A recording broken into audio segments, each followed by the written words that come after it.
রাজা কৃষ্ণচন্দ্র, আমি এসেছি রে। চোখ খুলে দেখো বাবা, কে কে কে আমি স্বামী খটখটানন্দ।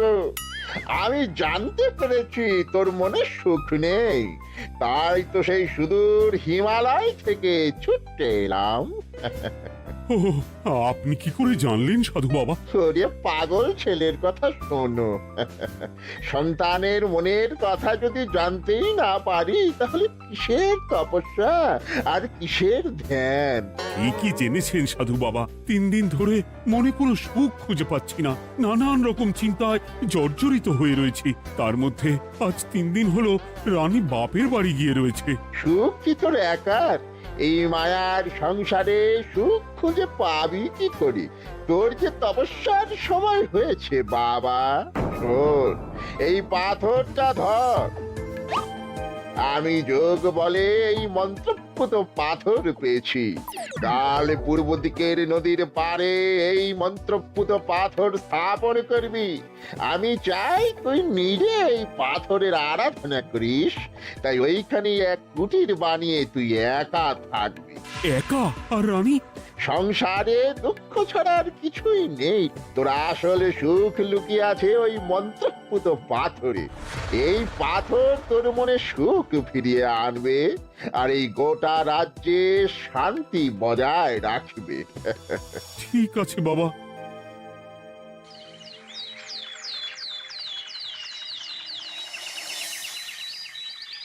জয় বাবা খটখটানন্দের জয়। কি তার জ্যোতি, কি তার ব্যক্তিত্ব, আহ, কি তার কণ্ঠস্বর! এই মন্ত্রপুত পাথর আমার এবং এই রাজ্যের সকলে সুখ শান্তি ফিরিয়ে আনবে। আজ থেকে আমি সাধু বাবার পরামর্শ মতন এখানেই থাকবো। তোমাদের যার যা যা বক্তব্য আমাকে এখানে এসেই বলবে। কোনো চিন্তা করবেন না মহারাজ, আমি সব সামলে নেব। আপনি নিষ্ঠা সহকারে সাধু বাবার আদেশ পালন করুন। মহারাজ, যার নামেই খট তার কথাই ভরসা করা কি ঠিক হবে? একটা সামান্য পাথর কি করে সুখ ফিরিয়ে আনবে মহারাজ? বিষয়টা কি খটখটানন্দের মতন খটকার নয়? এটা মোটেই সামান্য পাথর নয় গোপাল, এটা মন্ত্রপুত পাথর। আর এসব হচ্ছে বিশ্বাসের ব্যাপার। শুধু তোমার মতন ভাঁড় দিয়ে কি আর রাজ্য চলে? রাজ্য চালাতে গেলে ভক্তি, শ্রদ্ধা, আশীর্বাদও দরকার হয়। ঠিকই, শাস্ত্রে বলে বিশ্বাসে মিলায় বস্তু তর্কে বহুদূর। কিন্তু মহারাজ, রাজ্যটাও তো চালাতে হবে। আপনি এখানে থাকলে এই রাজ্যের কি হবে মহারাজ? একবার ভেবে দেখুন, সাধু বাবা আসল না হয়ে নকলও তো হতে পারে। দেখো গোপাল, তোমার যদি মনে বিশ্বাস না থাকে তাহলে আমি বলবো তুমি আর এখানে এসো না। তবে সাধু বাবার নামে কোনো বাজে মন্তব্য আমি শুনবো না। আমি চাই না আমার এই অবিশ্বাসের কারণে আমার রাজ্যের কোনো ক্ষতি হোক। আর আমি এই রাজ্যের মন্ত্রী, আমি থাকতে তোমাকে রাজ্য নিয়ে বেশি ভাবতে হবে না। তুমি এখন যাও তো গোপাল, যাও। মহারাজকে আর বিরক্ত করো না। পাল না থাকলে এ রাজ্যের কিছুই এসে যাবে না। আমরা থাকতে নাকি ভাঁড় চালাবে রাজ্য? আচ্ছা, ঠিক আছে, দেখা যাক। তাহলে আসি মহারাজ। হ্যাঁ হ্যাঁ, এসো এসো।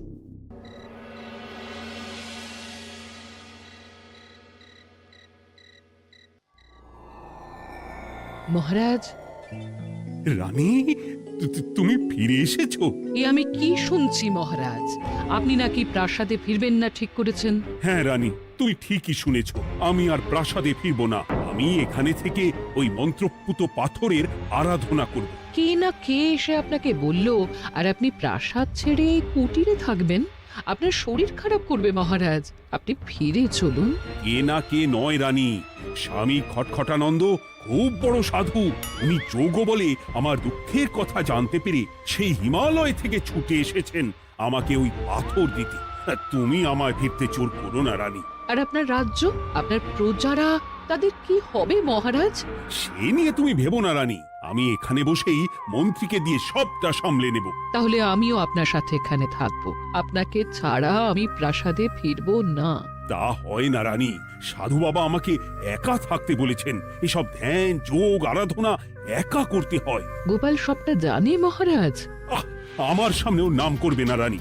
গোপালের কত বড় সাহস তুমি ভাবো একবার। ও বলে সাধু বাবা ভণ্ডও হতে পারে। আমার তখন ইচ্ছা করছিল ওর মাথার যে কটা চুল আছে সেটাও ছিঁড়ে নিতে। না না, আমি আর গোপালের মুখ দেখতে চাই না। আপনি উত্তেজিত হবেন না মহারাজ, আপনি বিশ্রাম করুন, আমি আবার কাল আসবো।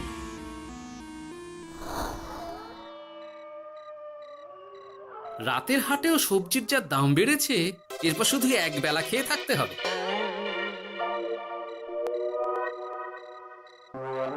হে ভোলা, বাড়ি না গিয়ে এখানে বসে আছো কেন? দুঃখের কথা কি আর বলবো তোমায় গোপাল দাদা। বলোই না, শুনে দেখি। সামনে বর্ষা আসছে, বাড়ির ছাদটাও মেরামত না করলেই নয়, কিন্তু আমার কাছে তো এখন এত টাকা নেই। তাই ওই গিন্নির সাথে পরামর্শ করে গেলাম মহারাজের কাছে সাহায্য চাইতে। থামলে কেন, পুরোটা বলো। কি আর বলবো গোপাল দাদা, মহারাজের উত্তর শুনে আমি তো অবাক। সবই তো বুঝলাম ভোলা, কিন্তু আমার যে কিছুই করার নেই। সাধু বাবা বলেছেন আজ থেকেই রাজ্যের সব সুখ দুঃখের দায়িত্ব ওই মন্ত্রপুত পাথরে। তুমি চিন্তা করো না, এক কাজ করো, তোমার সমস্যার কথা গিয়ে ওই মন্ত্রপুত পাথরের কাছে জানাও। আর তোমরাও আজ থেকে তোমাদের যা চাওয়া পাওয়া আছে সব গিয়ে ওই পাথরকে জানাবে। হ্যাঁ, যা করার পাথরই করবেন। একবার যদি ওই সাধুকে হাতের কাছে পাই না, তাহলে ওই পাথর দিয়েই বেটার মাথা ফাটাবো। কিছু বললে গোপাল দাদা? না, কিছু বলিনি। যাও, তুমি বাড়ি যাও, চিন্তা করো না, দেখি কি করা যায়।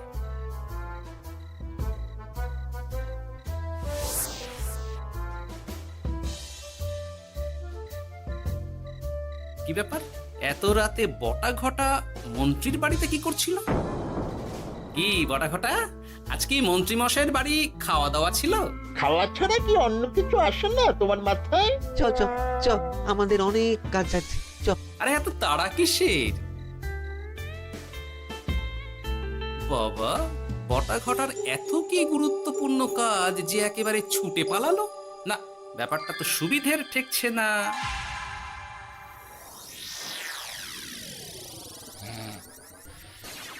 রাজা কৃষ্ণচন্দ্র, ওঠ বাবা, আমি এসেছি।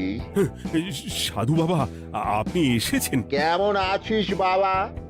ভালো আছি বাবা, তবে মনে এখনো পুরোপুরি সুখ খুঁজে পাইনি। সুখ কি তোর একা? কি করে সুখ পাবি বাবা? এখনো তো তুই তোর সব আসক্তি থেকে মুক্ত হতে পারিসনি। আর কি কি করতে হবে আমায় বলে দিন বাবা। একটা কাজ বলবো, করতে পারবি? বলুন বাবা, আপনি যা বলবেন আমি তাই করব। এই রাজপাট তুই ছেড়ে দে, এসব থেকে নিজেকে মুক্ত করে তুই তোর সাধনায় মন দে, দেখবি তার ফল তুই পাবি। কিন্তু তাহলে রাজ্যের কি হবে? কে দেখবে সাধু বাবা? কেন, তোর মন্ত্রী? ওর থেকে ভালো লোক তুই আর পাবি না। ওই হচ্ছে তোর আসল শুভাকাঙ্ক্ষী, আমি যোগ বলে জানতে পেরেছি। আচ্ছা, তাই হবে। আর আর ওই গোপালটাকে যদি পারেন একটু সাহায্য করবেন বাবা। ওই তুচ্ছ গোপালকে নিয়ে তুই চিন্তিত হোস না, ওরে বুড়ি মন্ত্রী মশাই ফাটাবে। তুই যা, ঘুমো।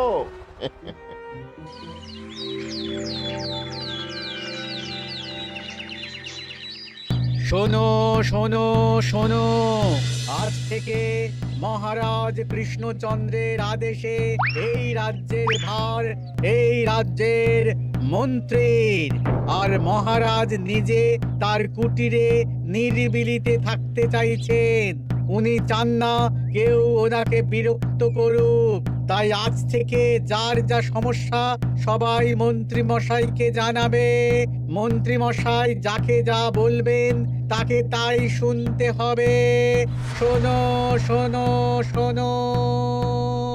না, মহারাজকে থামাতেই হবে, না হলে বড় বিপদ হয়ে যাবে। যাই।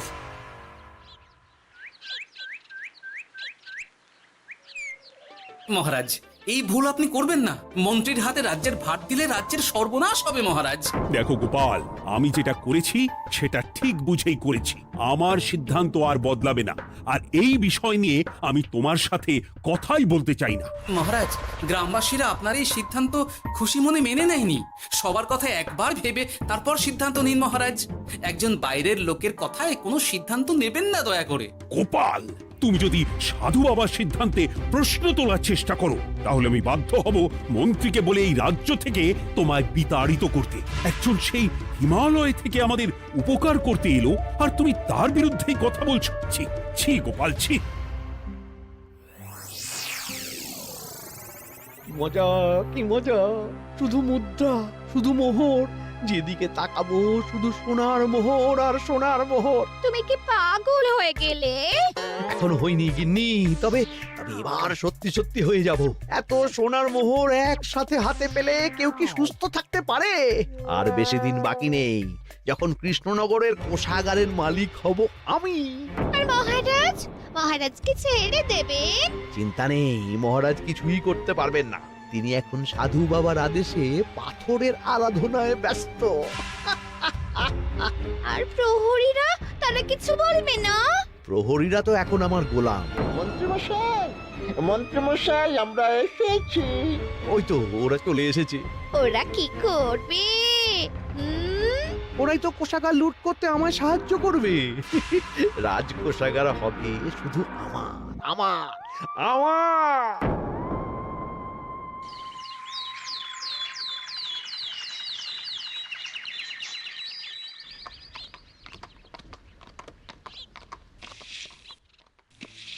গোপাল, রানীমা, আপনি আমায় ডেকে পাঠালেই তো পারতেন। রাজ্যটার যে কি হবে গোপাল? মহারাজের উদাসীনতায় মন্ত্রী তো সব লুটে পুটে একাকার করে ছাড়বে। তুমি কিছু একটা করো গোপাল।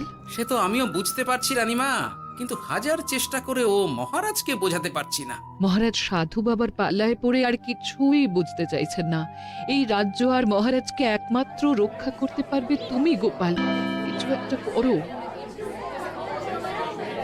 কি হয়েছে, তোমরা হট্টগোল করছো কেন? তুমি আর একটা বিহিত করো গোপাল দাদা, আমরা তো আর থাকতে পারছি না। তুমি এর এক বিহিত করো গোপাল। আচ্ছা, কি হয়েছে বলবে তো? মন্ত্রী মশাই সবার কাছ থেকে অগ্রিম কর চেয়েছে। সে প্রহরী পাঠিয়ে সবার বাড়ি বাড়ি বলে এসেছে দুদিনের মধ্যে অগ্রিম কর না দিলে সবাইকে ধরে কারাগারে ভরে দেবে। একে তো আমরা কোনো সাহায্য পাচ্ছি না, তার উপর আবার এই জুলুম কি করে মেনে নেব বলো তো গোপাল দাদা? আমাদের বাঁচাও গোপাল দাদা, আমাদের বাঁচাও, না হলে এই মন্ত্রীর জুলুমে আমরা সবাই মারা যাব। হ্যাঁ গোপাল, তুমি পারবে। কিছু একটা করো গোপাল, এই রাজ্যটাকে বাঁচাও। না, আর নয়, এবার এর একটা বিহিত করতেই হবে। শোনো, তোমরা সব নিজের নিজের বাড়ি যাও, আমি দেখছি কি করা যায়। মন্ত্রী দুদিনের মধ্যে কর চাইছে কেন? ওর আসল উদ্দেশ্য কি? না, বিষয়টার খোঁজ নিতে হচ্ছে। পুটি, এই পুটি। গোপাল দাদু, তুমি? শোন, একটা কাজ আছে বুঝলি, বটা ঘটার উপর নজর রাখতে হবে, পারবি তো? হ্যাঁ হ্যাঁ দাদু, এটা আর কি এমন কাজ? এই তোর হাতে ওটা কি রে? ও এটা পুতুল, বাবা এনে দিয়েছে। পাথরটা খুব চেনা চেনা লাগছে, কোথায় যেন দেখেছি। কোথায়? রে, সাধু বাবার দেওয়া পাথর। আর এটা একই পাথর মনে হচ্ছে। এই তোর বাবা এটা কোথায় পেয়েছে রে? তা তো জানি না, তবে শুনেছি পাশের গ্রামে। বাহ, পাথরগুলো দেখতে তো খুব সুন্দর। এই সব পাথর তোমার? আজ্ঞে হ্যাঁ, আমি এই পাথরের মূর্তি বানাই। এই পাথর কি তুমি বিক্রি করো? না না, শুধু পাথর তো বিক্রি করি না। এটা কি? ও, ওটা আমি আমার সব পাথরের একটা চিহ্ন দিয়ে রাখি। এতে বোঝা যায় যে এই পাথরের মূর্তি আমার তৈরি। বাহ, চমৎকার কাজ করেছো। তোমাকে যে কি বলে ধন্যবাদ দেব তুমি জানো না। কৃষ্ণনগরের কত বড় উপকার তুমি করলে। গোপাল দাদু, ও গোপাল দাদু, গোপাল দাদু, গোপাল দাদু। কি ব্যাপার, এত সকাল সকাল? ভালো খবর এনেছিস মনে হচ্ছে। শুধু ভালো নয় দাদু, একেবারে গরম খবর। দাদু, রহস্য আমরা ফাঁস করে ফেলেছি দাদু। বলিস কি রে? শুনি শুনি। কাল রাতে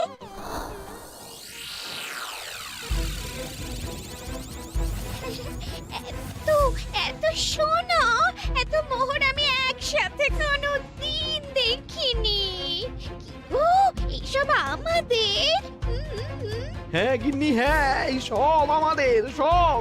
ওরে বাবা, আমার তো বিশ্বাসই হচ্ছে না, ভাবলেই গায়ে কাঁটা দিচ্ছে। রে বটা, আজ সাধু সেজে মহারাজের কাছে গেছিলি? হ্যাঁ, মহারাজ তো আজ প্রায় পা ছুঁয়ে প্রণাম করতে যাচ্ছিলেন, কোনো মতে ঠেকিয়েছি। বলেছি প্রণাম নেওয়া আমার গুরুর বারণ আছে। আর আমি তো আজ এমন ধোঁয়া দিয়েছি যে মহারাজ একেবারে কেসে কেসে অস্থির। আর মাত্র 2 দিন, এই 2 দিন খেলাটা চালিয়ে যেতে পারলেই কেল্লা ফতে। আচ্ছা, এবার আমার কাছে পুরো বিষয়টা পরিষ্কার হলো। বাহ, তোরা দারুণ কাজ করেছিস রে। এবার শুধু আজ রাতে প্রমাণটা পেলেই হয়ে যাবে।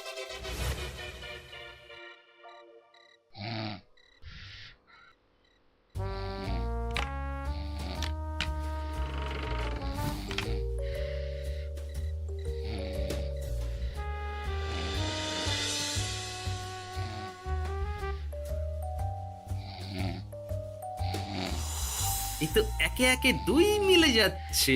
বাবা বাবা বাবা, এবার খেলা জমবে।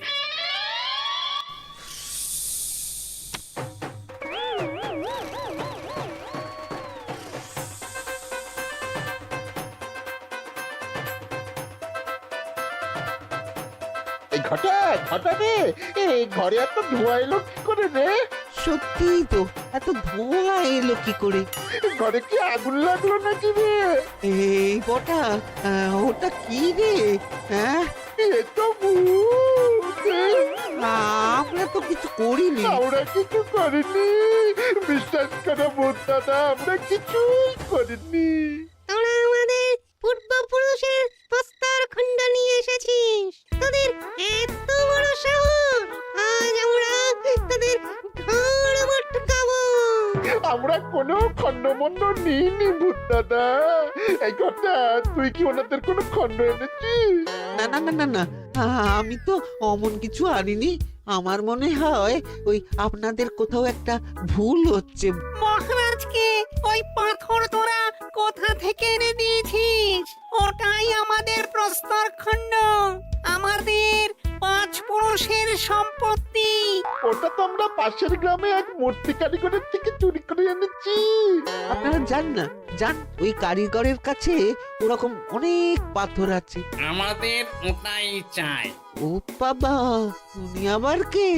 আমাদের দাদু, তৃতীয় পুরুষ। ও দাদু, এই ছুরি ভূত দাদু, ওটা আনতে গেলে না মন্ত্রী মশাই আমাদের খুব মারবে। খা, ওদের মুন্ডু চিবিয়ে খা। না না, ওরকম করবেন না দাদু ভূত, তাতে আমাদের খুব লাগবে। তাহলে বল, মন্ত্রীর আসল উদ্দেশ্য কি? 2 দিন পর ও কি করবে? 2 দিন পরে মন্ত্রী মশাই কোষাগার লুট করে রাজ্য থেকে পালাবেন। এবার আমাদের ছেড়ে দিন দাদু ভূত। তোদের ছাড়তে পারি একটাই শর্তে। বলুন বলুন।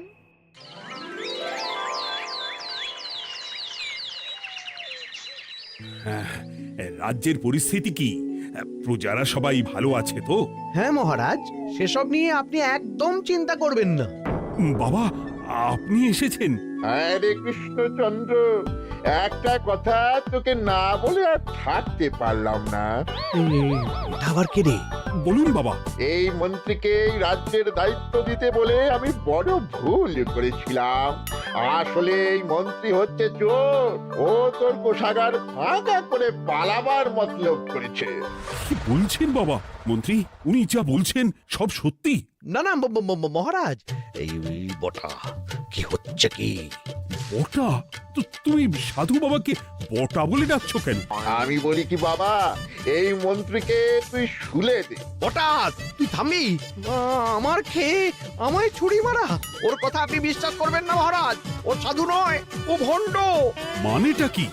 মন্ত্রী মশাই ঠিকই বলছেন মহারাজ। ও সাধু নয়, ও কৃষ্ণনগরের বটা।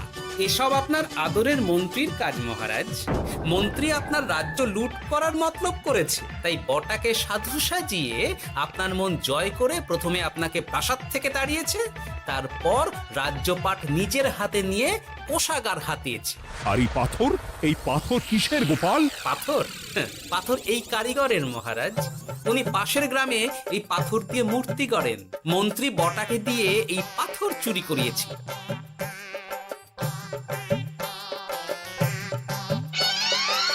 ওই পাথর আমার মহারাজ। আমি তোমায় ছাড়বো না মন্ত্রী, তোমায় আমি শুলে দেব। প্রহরী, প্রহরী! কেউ আসবে না মহারাজ। প্রহরীরা এখন আমার কথা ছাড়া আর কারুর কথা শুনবে না। আমি এখন আপনাদের সামনে দিয়ে আপনার কোষাগার নিয়ে চলে যাব, আর আপনারা শুধু দাঁড়িয়ে দাঁড়িয়ে দেখবেন। রে ন্যাপলা পুঁটি গুলটে, মন্ত্রীকে বেঁধে ফেল। এত সোজা নয় গোপাল, দেখবে? প্রহরী, প্রহরী! চেঁচান চেঁচান, আরো জোরে চেঁচান, কিন্তু ফল হবে না। আপনার প্রহরীরা সব গ্রামবাসীর হাতে বন্দী। আমায় ছেড়ে দিন মহারাজ, আমার ভুল হয়ে গেছে। এমন ভুল আমি আর করবো না মহারাজ, আমায় ছেড়ে দিন। ছেড়ে দেব? তোমার ব্যবস্থা আমি করছি। কিন্তু গোপাল, আমার মনের সুখের কি হবে? আমি কি আর সুখী হতে পারবো না? কেন পারবেন না মহারাজ? রাজার আসল সুখ তো তার প্রজার সুখে। একদম ঠিক কথা বলেছে গোপাল। প্রজার সুখেই রাজার সুখ। ঠিক গোপাল, ঠিক। তুমি না থাকলে যে আমার কি হতো? জয় গোপালের জয়! জয় গোপালের জয়।